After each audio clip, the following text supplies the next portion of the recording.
Bangsa Viking adalah sebutan untuk orang-orang Skandinavia yang menjelajah dan menjarah di wilayah Eropa mulai sekitar akhir abad ke-8 hingga abad ke-11. Mereka berasal dari Swedia, Norwegia, dan Denmark, yang saat itu masih terdiri dari banyak kerajaan dan suku kecil.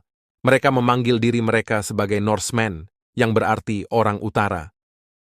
Bangsa Viking dikenal sebagai pedagang, pelaut, dan pejuang yang tangguh. Mereka memiliki kapal-kapal yang cepat dan ringan, yang disebut kapal Viking, yang bisa berlayar di laut maupun sungai.